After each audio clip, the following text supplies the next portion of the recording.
recipe is going to be on curry, seim and aloo. So seim is one of those beans that has many different names. So I actually have a blog post on it. You can check out tasteoftrini.com. So I'll have that website written right here on the bottom. And I'll also link everything in the description box below, so you can go check that out. So seim is one of those beans that has a very high scent. I remember growing up and we had a lot of seim vines outside. So I remember growing up and playing outside, and you could tell whenever there's a seim vine because it has a very strong odor. To me it smells kind of like karipillay leaf. It's kind of pungent like that. So if you're familiar with that scent, leave your comments down below and tell me what are your memories of picking seim from the vine. My dad still picks seim and I help him clean it sometimes. Even my grandmother, when I was small, I used to help her clean seim. So that's some nice memories to remember. I'm sure a lot of you have those same memories. And there's many different ways you can make seim. You can do like fry seim, you can do curry seim with pigeon peas, curry seim with eddos. There's endless recipes that you can try out, and I'll do some more recipes whenever I go back to Trinidad. I'll have my mom share her recipes with you all. So if you want to see my version of curry seim and aloo, keep watching. So to get started, you'll need some seim, and this is also called hyacinth bean or labla bean. So I'm using a few potatoes or aloo here, and as you can see, they're all different sizes. So I'm just using a few, like, you know, that'll thicken up the gravy a little bit. I have half of an onion here. I'm just gonna dice that up. I have pimento peppers. These are mild peppers. They don't have a lot of heat in them. So perfect for those of you cooking for your children or you just can't tolerate heat. These have so much flavor but little heat. I have a Scotch bonnet pepper. This is for those of y'all who want the heat. I have some karipillay or curry leaves, and if you can't find this where you live, it's totally optional. You don't have to add it. But if you live in New York, you can find it at Apna Bazaar. I found the peppers and the bandhania as well as the pimentos there. So they have a lot of Caribbean or Trinbagonian ingredients. So I also have some leaves of shadow beni or bandhania. Next, I have the most important part, the curry powders. And as you know, I don't like to add just plain curry. My mom always taught me to mix more geera and massala and some turmeric or saffron into my curry mixture.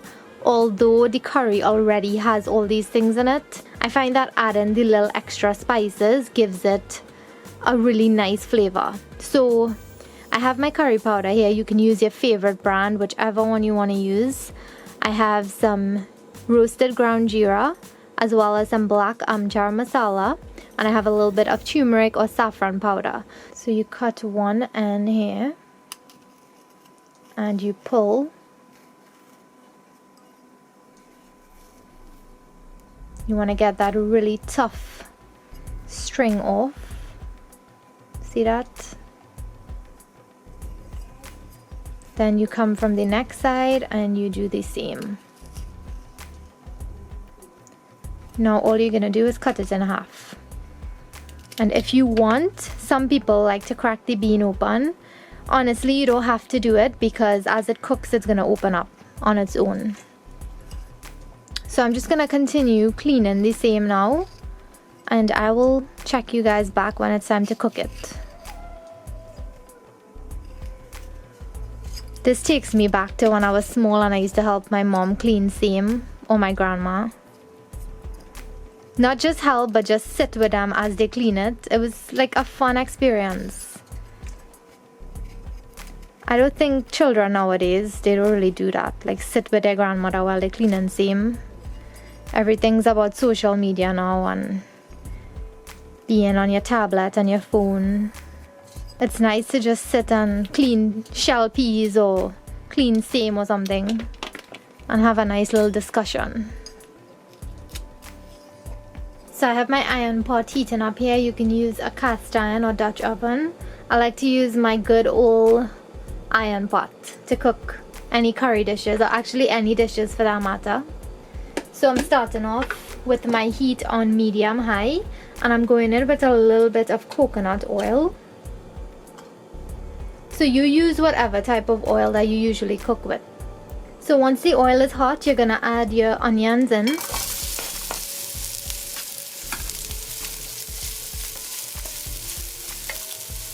So after a few seconds, just lower your heat down to like medium and add the garlic. So I just minced up the garlic. I have some hot pepper, so I just chopped it up. I'm going in with the curry leaves or the karipillay leaves.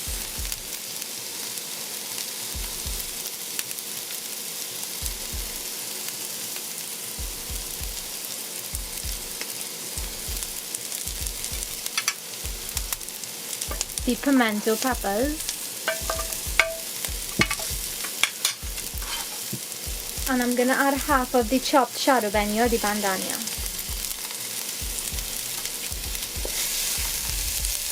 So this process is called chunking. So it's the process of sauteing aromatics in hot oil.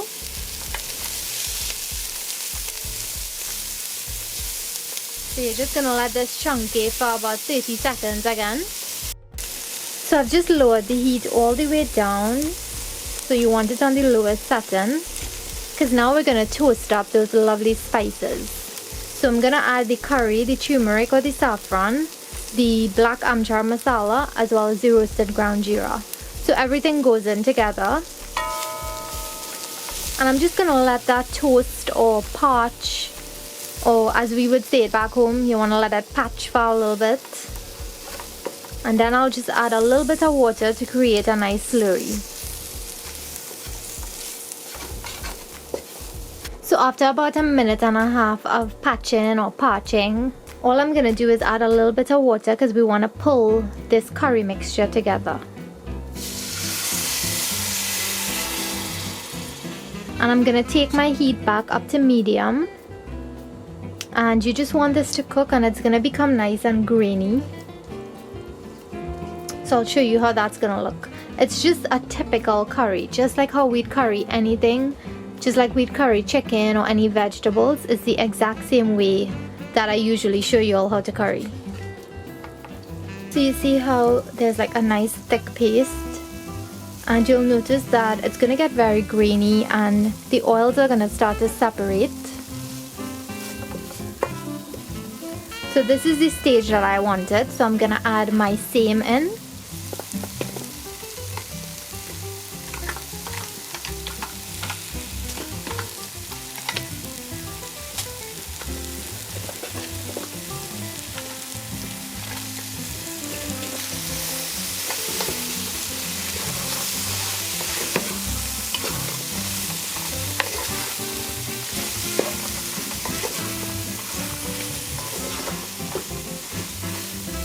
So I'm leaving it on like medium low heat, and I just want this to get a nice fry for about a minute. So after the minute is up and the seim got a nice little fry on it, I'm gonna add in some hot water, and I'm gonna add my aloo or my potatoes in. So I didn't cut them too small because the seim is gonna take a while to cook, and if you cut them too small, they're gonna just disintegrate in the pot. And then you wouldn't find any aloo. And if you want, at this point you could add a little bit of salt.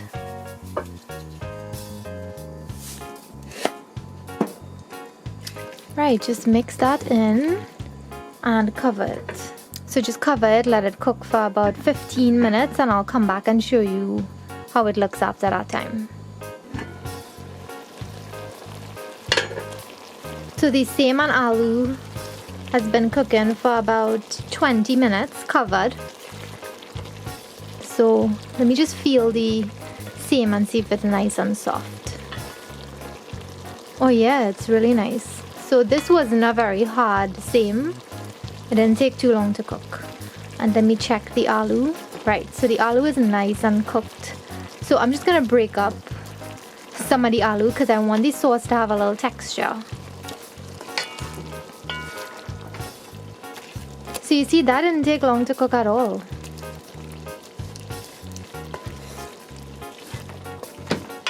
So honestly, that's ready. If you want this to dry down, like I know my mom how she used to cook it, it used to be nice and dry, so she would fill the sada roti with the same, because she used to give us this to take to school, and she would fill up the sada roti with the same and aloo. So I'm not gonna fill the sada roti with it, I'm gonna actually dip. So I want a little bit of sauce in there. So I'm gonna turn it off at this point. I just tasted it, it has enough salt and everything. So you taste it, see if it's good enough for you, and that's it. It's finished. And lastly, I'm just adding the shadow beni or the bandhania in there. And now I'm gonna start cooking up my sada rotis. So I hope you all enjoyed the curry seim and aloo recipe. Make sure you leave all your comments below telling me what you like to cook your seim with. And remember that I have the written recipe for this curry seim and aloo on my blog. It's www.tasteoftrini.com, and you'll see a variety of other recipes there as well. So leave your questions, comments, suggestions in the comment section below. Make sure you give the video a thumbs up if you like it, and subscribe if you haven't already. And make sure you hit that little bell next to the subscribe button so you won't miss any videos. So until I see you all in my next one, bye!